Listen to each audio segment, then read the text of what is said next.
Hi students, welcome to SS Bhushan's channel. I am Dr. SS Bhushan. Today we shall deal with Unit 4 of Semester 2 General English. In this Unit 4 we have the short story called How I Taught My Grandmother to Read by Sudha Murthy. Next comes the information transfer, that is pie chart, tree chart, flow charts. Next comes the note making. Let us go into the details of all these things.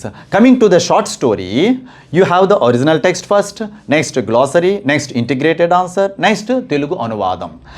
అదే విధంగా మిగతా విషయాల్లో కూడా అనమాట సమాచారం ఏదైనా సరే ఇచ్చేటప్పుడు విద్యార్థులందరికీ కూడా సెల్ఫ్ ఎక్స్ప్లెనేటరీగా ఉండాలన్నటువంటి ప్రయత్నం చిత్తశుద్ధితో చేశాను. విద్యార్థులందరూ దీన్ని వినియోగించుకోగలరు.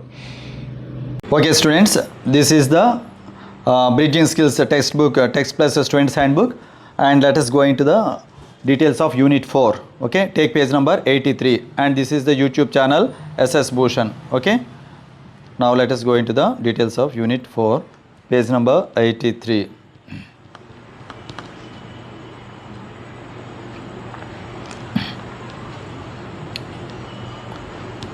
Right. Hope you have gone through Unit 1, 2 and 3 also. Now let us go into the details of Unit 4. Short story. How I taught my grandmother to read. అక్కడ ఇంకా how I taught my grandmother to read and write అని ఉన్నా బాగుండేది. మొత్తానికి ఏదైతే మీ చక్కగా ఎలా నేను మా అమ్మమ్మని చదవడం అనేటువంటిది నేర్పించాను అని చెప్తూ ఉంటుంది ఇక్కడ సుధామూర్తి గారు చాలా చక్కగా. This is the original text. Okay, చాలా చక్కగా అంటే చదువుకి వయస్సుకి సంబంధం లేదు అనే అర్థం ఇందులో మనకి స్పృశిస్తుంది. ఆమె ఆ విషయాలన్నింటినీ కూడా చక్కగా స్పృశించేటట్లుగా ఇందులో చెప్పగలుగుతుంది. So this is the original text.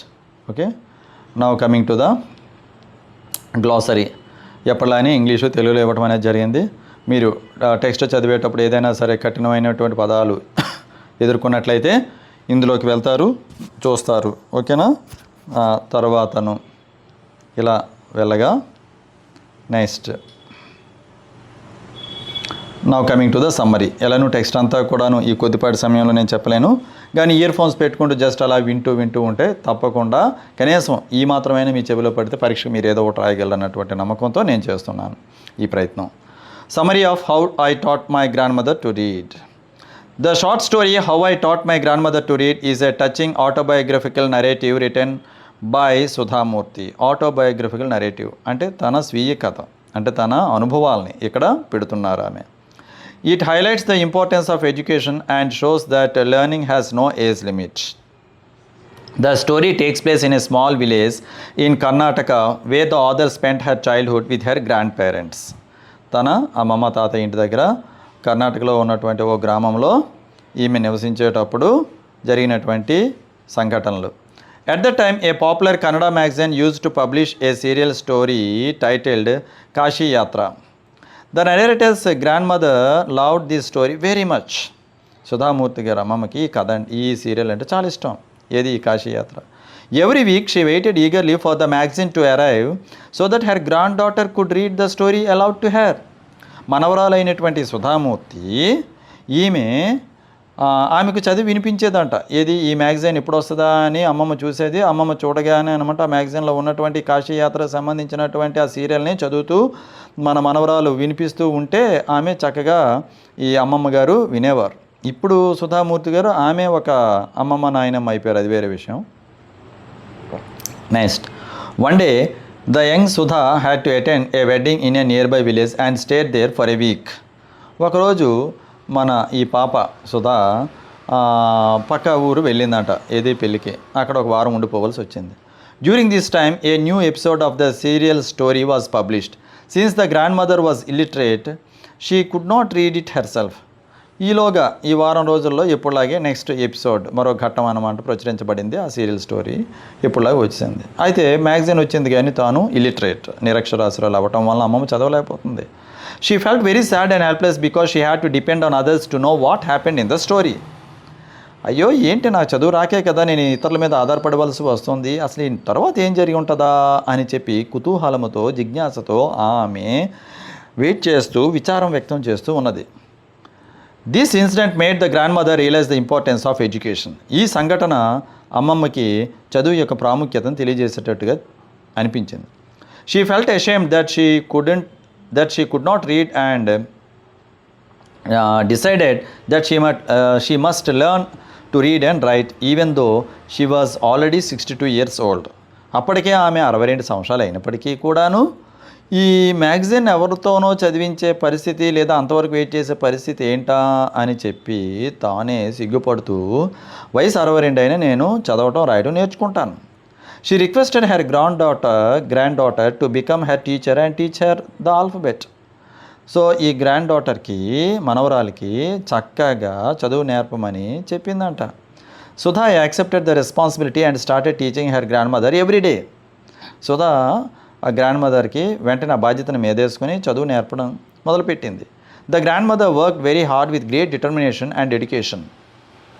అమ్మమ్మ చాలా చక్కగా పట్టుదలతో మరి అంకిత భావంతో కష్టపడుతూ ఉన్నదట. Within a few months she learn the Kannada alphabet and practised reading regularly. కొద్ది నెలల్లోనే కన్నడ ఆల్ఫబెట్ అంతా చదివేసి చక్కగా ఆమె ప్రాక్టీస్ చేయటం మొదలుపెట్టింది. On the day of Saraswati Puja, ఈ festival dedicated to the goddess of learning, the grand mother surprised everyone by reading a passage from the magazine on her own. Saraswati Puja రోజు అమ్మమ్మ దేవతకి పూజిస్తూనే ఒక ప్యాసేజ్ చదవడం జరిగింది మ్యాగజైన్ నుంచి. అది వెంటనే అనమాట ఈమెకు ఆశ్చర్యం కలిగించింది. She touched her granddaughter's feet as a mark of respect because she considered her as her teacher. తన మనవరాలు కాళ్ళకి పాదాభివందనం చేస్తుందంట అమ్మమ్మ. ఎందుకనంటే నువ్వే నా మొదటి గురువు కాబట్టి, చక్కగా నా చదువు నేర్పావు కాబట్టి అని మొక్కగానే ఒక్కసారి ఈమె కూడా బిక్క చచ్చిపోయిందంట. ఈమె కూడా తిరిగి అనమాట అమ్మమ్మకి కాలు మొక్కుతుంది. అది వేరే విషయం. The story beautifully conveys the message that education is essential for independence and self-respect and it is never too late to learn. చివరికి ఈ కథ ద్వారా తెలిసేది ఏంటంటే ప్రతి వ్యక్తికి చదువు లేదా విద్య అనేది ముఖ్యం. అది మనకి స్వతంత్ర భావాన్ని ఇస్తుంది, సెల్ఫ్ రెస్పెక్ట్ ఆత్మగౌరవం లేదా నిబ్బరాన్ని ఇస్తుంది. And it is never too late to learn. ఎప్పుడూ కూడాను నాకు వయసు అయిపోయింది చదవాలని అంటే కుదరదు. ఓకే, ప్రాబబుల్ క్వశ్చన్స్ ఫర్ ఎగ్జామినేషన్స్కి వచ్చేవి ఇవి. Describe the circumstances that made the grand mother realise the importance of education. How did the grand daughter help her grand mother learn to read and write? What role does the serial story Kashi Yatra play in the narrative? Explain the determination and efforts of the grand mother in learning to read. Why did the grandmother touch the feet of her granddaughter on Saraswati Puja day? What message does the author convey through the story? Okay, for these probable questions, this is the one integrated answer. Okay, the short story How I Taught My Grandmother to Read by Sudha Murthy is an inspiring autobiographical narrative that highlights the importance of education and the determination to overcome limitations. The story takes place during the author's childhood when she lived with her grandparents in a village. The grandmother, though loving and wise, was illiterate because she had never had the opportunity to attend school. Every week, a Kannada magazine published a popular serial story called Kashi Yatra. The grandmother was very fond of this story and eagerly waited for her granddaughter to read it aloud to her. One day, the young narrator went to attend a wedding in a nearby village and stayed there for a week. During her absence, the next episode of the serial story appeared in the magazine. Since the grandmother could not read, she felt extremely helpless and disappointed. This incident made her realize how dependent she was on others because of her illiteracy. Determined to overcome this weakness, she decided to learn to read and write despite being 62 years old. She asked her granddaughter to teach her the alphabet. The granddaughter gladly accepted the role of a teacher and began giving lessons every day. The grandmother showed remarkable dedication and practiced regularly with great enthusiasm. Her determination and hard work gradually helped her learn the Kannada alphabet and basic reading skills. Within a few months, she was able to read independently. On the auspicious day of Saraswati Puja, the grandmother successfully read a passage from the magazine herself. Filled with gratitude and respect, she touched her granddaughter's feet, recognizing her as her teacher.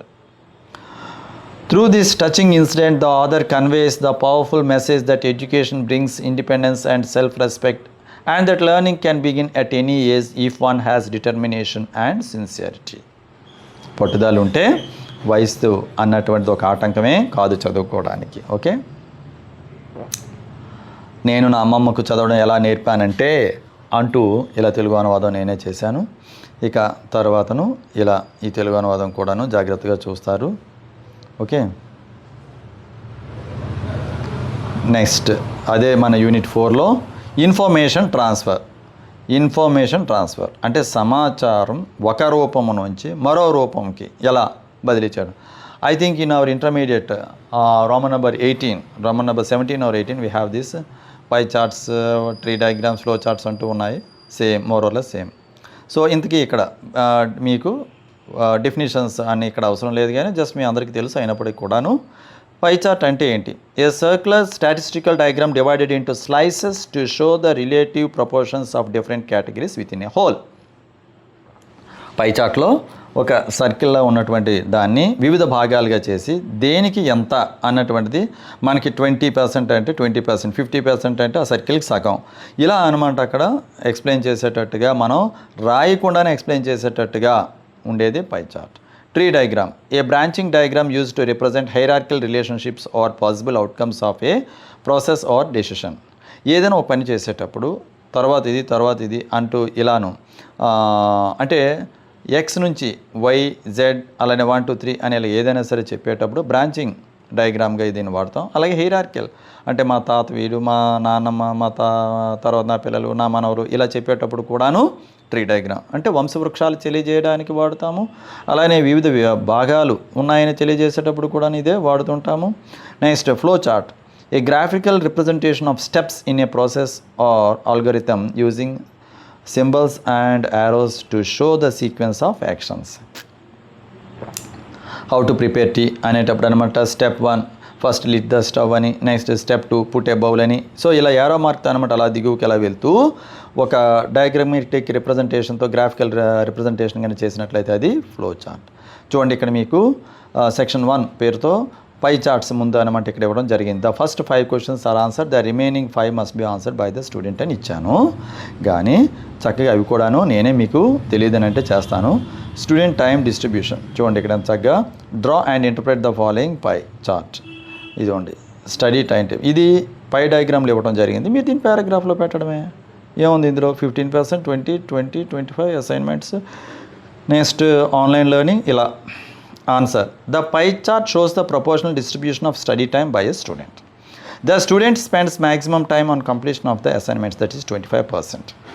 He spends minimum time, that is 15% of time on writing. He spends equally on activities, that is 20% on reading, 20% on revision, 20% on online learning. Okay, so this is about this is the answer to question number 1. Next question number 2, monthly expenses of a student. Okay, ఎప్పుడు అనేది ఈ answer ఇక్కడ ఉంది, గమనించారు కదా. Next question number 3, మరి ఇంక ఇవి నేను డీటెయిల్డ్గా చదవను, ఇది question number 3. Next coming to question number 4, daily activities, draw and interpret the following pie chart. So ఇది యాక్టివిటీస్. నెక్స్ట్ అంటే ఇదంతా కూడాను సమయపాలన, టైంకి సంబంధించి లేదా షేర్కి సంబంధించినటువంటి పై చార్ట్స్. Internet usage. ఓకే, ఇలా గమనించారు. Next question number 6, college event budget. Answer ఇవ్వడం అనేది జరిగింది 6వ దానికి, 7వ దానికి. ఇది ఆన్సర్ కూడా నేను దీనికి. The pie chart shows the proportional distribution among the categories listed, student should explain. నేను కొద్దిపాటి అనమాట హింట్ మాత్రమే ఇచ్చాను, మిగతాది అనమాట మీరు ఆన్సర్ చేయాలి. 7, 8 favourite subjects. Okay, next exam preparation methods. Okay, next methods for preparation of exam అంటే బాగుంటుంది. Next leisure activities. ఓకే, ఈ గేమింగ్ వగేరాలు. Next section 2, tree diagrams. The teacher must give the question and ask the students to represent it in a tree diagram without looking at the answer. Answer చూడకుండా teacher అనే వ్యక్తి విద్యార్థికి ఇలా ఇస్తే బాగుంటుంది. Okay, సరే ఇక్కడ విషయం ఏంటంటే they can even make an extension of the given answers by making their own research. For example look at question number 1. There are There are a number of BSc major subjects like microbiology, biotechnology, biochemistry, electronics, industrial chemistry, forensic sciences, etc. as per new education policy. But I have given 5 subjects only. ఇలా ఎన్నో ఉన్నప్పటికి కూడా నేను 5 subjects ఇచ్చాను. Okay, నేను ఇక్కడ నా గురించి నేను చెప్తున్నా. ట్రీ డయాగ్రామ్లో అక్కడ నాకు స్పేస్ చాలక, లేదా ఈ A4 పేపర్ని ఇలా అడ్డంగా తిప్పేటప్పుడు ఎంత నేను డయాగ్రామ్ అక్కడ చూపెట్టగలిగాను అంతే చూపెట్టాను. In the same manner look at question number 2. There are a number of all India services for a student who appears for UPSC civil services exam, union public service civil service ఎగ్జామ్స్కి appear అయ్యేటప్పుడు ఎన్నో ఉన్నాయి ఇక్కడ branches. నేను ఇక్కడ 4 services mention చేశాను. The other services are mention after that answer. ఆ తర్వాత ఆన్సర్ తర్వాత కూడా నేను మీకు ఇన్ఫర్మేషన్ కోసం మాత్రమే అది ఇచ్చాను అనమాట. అదేం మీకు ఉపయోగపడుతుందా లేదా తర్వాత అది మీ శక్తి సామర్థ్యాల మీద ఆధారపడి ఉంది, మీ ప్రయత్నాల మీద ఆధారపడి ఉంటుంది. In the same manner, a number of public sector units like BSNL, BPCL, BHEL, etc. are there. Those are also mentioned after that answer. అంటే ఇలా ట్రీ డయాగ్రామ్ ఇలా వేయొచ్చు అని చెప్పడానికి ఇలాను. ఓకే, పేజ్ ఎంతవరకు సరిపోతుంది అంతవరకు, right? Okay, career opportunities after +2 education. +2 తర్వాత ఏమేమి చేయొచ్చు చూడండి. BSc అంటే దానికి నేను ఎగ్జాంపుల్, +2 అని ఉంది. ఓకే, అంటే intermediate, medical, engineering, pharmacy, agriculture, next BSc traditional, BSc professional. Okay, ఇలా ఉన్నాయండి. ఇంక ఇక్కడ ఇదే కాదు, ఇంకా BL ఇక్కడ లా కూడా ఇక్కడ రాయాలి. ఇదే ఉండాలి, నేను రాయలేదని చెప్తున్నాను కదా. తర్వాత types of government jobs in India, ఇది ఒక draw A tree diagram showing the major categories of government jobs. So ఇక్కడ ఇచ్చినటువంటి ఈ ట్రీ డయాగ్రామ్ని మీరు పారాగ్రాఫ్గా మీరు కన్వర్ట్ చేయాలి. సో ఇక్కడ ఇదిగోండి government jobs in India, civil services, banking jobs, defence jobs, teaching jobs, public sector undertakings, ఇలా ఎన్నో ఉన్నాయి. ఇంకా ఇదంతా ఎక్స్ట్రా ఇన్ఫర్మేషన్. నేనేదో IAS, Indian administrative service, Indian police service, Indian foreign service, Indian revenue service, ఇలా 4 ఇచ్చాను. కానీ ఇదిగో ఇన్ని రకాలు ఉన్నాయి. ఓకే, ఇదంతా మీకు అదనపు సమాచారం అంటే తెలుసుకోవాలి. కనీసం ఎవరు మా టీచరు లేదా ఈ యూట్యూబ్ శశిభూషణ్ గారు కూడా ఎప్పుడూ చెప్పలేదని అనుకుండా ఉండడానికి ఇలా ఇన్ని ఉంటాయా మనకు ఉద్యోగ అవకాశాలు, మన దమ్మును బట్టే ఉంటుంది మన ఉద్యోగం అన్నటువంటి విషయం మీరు ఏ రోజుకైనా తెలుసుకుంటారు. అంటే డిగ్రీ చదువుతూ ఉండగా తెలుసుకుంటే మీరు స్వామి వివేకానందుడి పిన్నమ్మ కొడుకు లాంటి వాళ్ళే. అది అయ్యాక కనీసం 2-3 ఇయర్స్లో తెలుసుకుంటే మీరు ఒక సగటు పౌరుడిగా బాధ్యతాయుతమైనటువంటి వ్యక్తి కిందే లెక్క. ఇక చివరికి 30 లోపు మీరు ఉద్యోగం సాధించారంటే మీరు అపురూపమైనటువంటి వ్యక్తే. అంటే కరెక్ట్గా సంసార జీవితానికి అక్కడ నుండి కూడాను మీ బాధ్యతలు మీదేసుకోవడానికి పనికొచ్చే వ్యక్తి. ఇక branches of science, physical science, life science, earth science. Okay, types of communication నేను కొద్దిగా పెట్టాను, అక్కడ ఎన్నో బ్రాంచెస్ ఉన్నాయి, అలా మీరు చేయొచ్చు. Okay, types of communication, verbal, non verbal, return, ఇలా నేను కొన్ని పెట్టాను. ఇంకా మీరు చేయొచ్చు, లేదు ఇదే మీరు అక్కడ ప్రజెంట్ చేయొచ్చు. Types of pollution, okay, air pollution, water pollution, land pollution, noise pollution. So water pollution, industrial waste మరియు స్యూయేజ్ డిశ్చార్జ్ మాత్రమేనా? మన డ్రైనేజ్ కూడా బోర్డు అంత వెళ్తుంది కదా, అదే ఇదే స్యూయేజ్ డిశ్చార్జ్. ఇంక ఇది కాక అన్నమాట మనం నదుల్ని వివిధ రూపాల్లో కలుషితం చేయట్లేదా? నెక్స్ట్ వాటర్ బాడీస్ని కలుషితం చేస్తున్నాం కదా. సరే, next types of computers. So ఇదిగోండి ఇలా ఇన్ని రకాల కంప్యూటర్స్ ఉన్నాయి, అనలాగ్, డిజిటల్, హైబ్రిడ్. నాకు ఇవి తెలియదు, చాలా విషయాలని నేను కూడాను కంప్యూటర్ సైన్స్ లెక్చర్స్ని అడిగి తెలుసుకున్నటువంటివే. బ్రాంచెస్ ఆఫ్ లిటరేచర్, ఓకే, ఇలా ఇన్ని రకాలుగా అనమాట. పోయిటరీ, ప్రోజ్, డ్రామా ఇలా ఉంటుంది. Types of energy resources, next sources of information, next types of transport. Okay, ఇలా next section 3 flow charts and exercises. Okay, what is meant by a flow chart? A flow chart shows step by step processes using boxes and arrows. ఇది నేను ఇక్కడ arrows వాడాను, అది మీరు బాక్స్లో పెట్టండి. నాకు అది అక్కడ డ్రా చేయడం రాలేదు, నేను అక్కడ గీయడం రాలేదు, మీరు చేయండి. The process of borrowing a library book తీసుకునే పద్ధతి. మన లైబ్రరీ వెళ్ళండి, వాడండి. అక్కడ మీరు the Hindu, Indian Express, Deccan Chronicle లాంటి పేపర్స్ని చదవండి. చదివిన తర్వాతను if you come across any difficult words please use the dictionary. Okay, అలానే అడ్మిషన్ ప్రాసెస్ ఇన్ కాలేజ్ ఇలా ఉంటుంది. Online ticket booking. Okay, next preparing for examination, next writing and assignment, process of voting in elections, next bank account opening process. So process of opening N account అని అంటే బాగుండేది. Preparing team, next job application process, next ఇక అదే unit 4లో ఉన్నటువంటిది మరొకటి ఏంటంటే note making. Okay, note making, taking notes from what we listen is called note making కదా. మనం ఏదైతే వింటామో దాని ద్వారా మనం కనుక ఏవైనా 4-5 పాయింట్లు కనుక రాసుకుంటే మన అవసరానికి తగినట్టుగా దాన్ని నోట్ మేకింగ్ అని చెప్పి మనం అంటాం. Okay, for example from lectures, from speakers in a seminar, meeting etcetera. Making notes from what we read is called note making. వినడం ద్వారా మనం ఏదైనా సరే రాసుకుంటే నోట్ టేకింగ్, చదవడం ద్వారా ఏదైనా రాసుకుంటే note making. Preparing notes from our textbooks, journals, magazines, newspapers. Okay, ఇది next common methods of note making. ఇలా ఉంటాయన్నమాట, ఇవన్నీ common methods. Linear note taking method అంటే ఏంటి? This is the simplest form of note taking in which information is return in a straight line or paragraph form. Paragraph లేదా line wise ఇలా రాసుకుంటూ వెళ్ళిపోవడమే అంతే. Highlighting the key points using headings, sub headings, ఇలా ఇదిగోండి ఇలా రాసుకుంటూ వెళ్ళిపోవడం. ఇక్కడ నేను ఇచ్చాను చూడండి, pollution causes, industrial waste, factories release harmful gases, chemical waste pollutes rivers, next vehicle emissions అంటూ ఇలా చేసుకుంటూ వెళ్ళామే. ఇంతకుముందు ఇదే మనం అక్కడ ట్రీ డయాగ్రామ్లో రిప్రజెంట్ చేసాం. ఇక్కడేమో జస్ట్ ఇలా అనమాట, ఒక లైన్ బై లైన్ ఇలా చేసుకుంటూ వెళ్ళిపోయాం. ఓకే, నెక్స్ట్ అసలు దీనివల్ల ఉపయోగం ఏంటి? Easy to right during class lectures, useful for quick revision. Next outline method అంటే ఏంటి? The outline method organizes information using headings and subheadings arranged in hierarchical manner. So ఇవి ఒక హైరార్కికల్ మేనర్లో, అంటే మీద నుంచి దిగు కింద వరకు కూడాను వరుస క్రమంలో ఇలా అరేంజ్ చేయడాన్ని దీన్ని అనమాట అవుట్లైన్ మెథడ్ అని చెప్పి అంటారు. ఇది for example education system, school education, primary education classes 1 to 5 అని, బేసిక్ లిటరసీ అండ్ న్యూమరసీ అక్కడ నేర్పుతారని, సెకండరీ ఎడ్యుకేషన్ 6 to 10th అని, సబ్జెక్ట్ స్పెషలైజేషన్ అని మొదలవుతుందని, higher education undergraduate programmes ఉంటాయి, పోస్ట్ గ్రాడ్యుయేట్ ప్రోగ్రామ్స్ ఉంటాయి, professional education, engineering, medicine, law అనేటువంటివి ఉంటాయి. Next ఇది దీనివల్ల ఉపయోగం ఏంటి అంటే, ఈ అవుట్లైన్ మెథడ్ వల్ల helpful in essay preparation and topic hierarchy.